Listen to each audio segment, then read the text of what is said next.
Way back in the day, the 3 Series was a simple car. Then it got real fancy and quite a bit bigger. Except for this one. It's gotten quite a bit simpler. Let's drive the 320i, the baby 3 Series, and check the tech.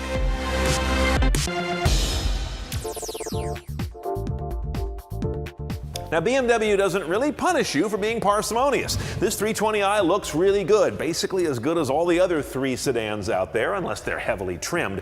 So you can't spot one of these all that readily from a distance. Notice these are only available as either a 4-door sedan rear-wheel drive or all-wheel drive. You can't get a 320 convertible or wagon. And the coupes, of course, have moved on to become 4 Series now. All the 3 Series are basically 4-doors or convertibles. Now, inside the 320i, it's the way I think it should be. This reminds me of the first 320i back in the late 70s. Lean and spare. You also notice that the seats on this car are manual. Every single adjustment, fore, aft, height, altitude, and my seat back, those are all levers. You don't see that very often. Even cheap cars have power adjusters, but not this one stock. Now, to go with this LCD display, which is standard, you've got this iDrive controller that is standard, but it's kind of stripped down. The new iDrive controller has a touchpad right here for navigating and pinching and zooming, like on the map, for example. Don't have that here.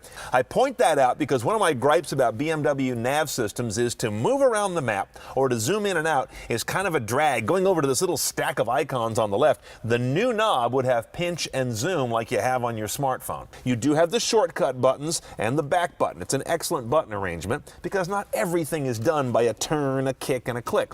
But one area where they actually even thinned it out more is you don't go up and down on this knob. All it will do is left and right. It's really the bare bones version of their controller, but it works pretty well. As we scroll through here, you see your sources are pretty straightforward. I've got an aux plus USB jack in here. You've got to use this little BMW pigtail to get into your iOS device. I tried it USB only, not working. Optical disc slot right here, obviously. And that's about it for sources. You don't have Bluetooth streaming here, only Bluetooth calling. And you do not have any apps on this car as it's configured. It's a real bare bones BMW. Radio, however, is AM/FM with HD, but satellite is an optional upgrade. The dashboard is similarly classic. You do have the BMW fuel efficiency gauge, which I find to be comically kind of loose, but it's an old school thing for them.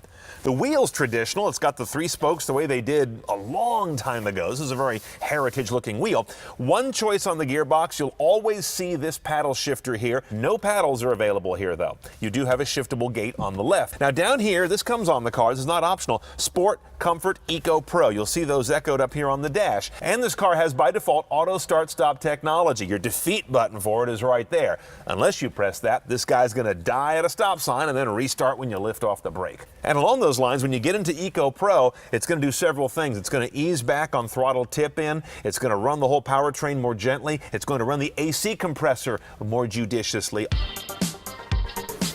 Now, in the engine bay, we got a little motor. It's the first time they've had a 4-cylinder, at least in the U.S. market, since 1999, I think. This is a 2-liter, what they call a twin-power turbo. That is not a twin turbo, not for an engine this small. Instead, it's a twin-scroll single turbo. It's got 2 phases built into it. Some numbers. 180 horsepower, 200 foot-pounds of torque. The car weighs 3,300 pounds, gets to 60 in 7.1 seconds. You have a choice of transmissions. We saw the automatic just now. That's an 8-speed. You can also get a 6-speed manual, which has the exact same 0 to 60 time and gives up just 1 mpg on the fuel efficiency. And that's 24 city, 36 highway on this automatic. That's why they put a small engine in here. Now, notice that this car also has, in addition to turbocharging, direct injection, variable valve timing, all the modern tricks, as the big brother 328i, which uses the same 2-liter N20 engine, but gets a whole lot more power out of it. We'll talk about which of these cars makes more sense when we look at our pricing on this 320i at the end of the piece. Okay, first thing I'm going to do here is turn off the auto start stop, because I hate that in gas engine cars. It only seems to work elegantly to me in an electrified car, which this obviously isn't. So that's defeated. There we go. Getting into it now, I'm in sport mode, automatic shift. There's not ample power here. That's the first thing I come away with. That's the biggest misgiving I've got. After that, the suspension is soft and not quite as sharp as I'd expect in a 3 Series. That's sort of a lesser complaint, but it's on there. The handling's very predictable though. Rear wheel drive on this car, and the engine up front, you know, it kind of goes where I expect it's going to go as you nose it through a corner. Little understeer there for the most part, as you'd expect. It's really a classic 3 Series from back in the day, which I'm not sure was their goal, but I love it. Okay, let's price our cheap and cheerful little friend. $33,700 basically, base. $2,000 more for X-Drive all-wheel drive. 6-speed manual, that's a $0 pick. Hello, I'm in.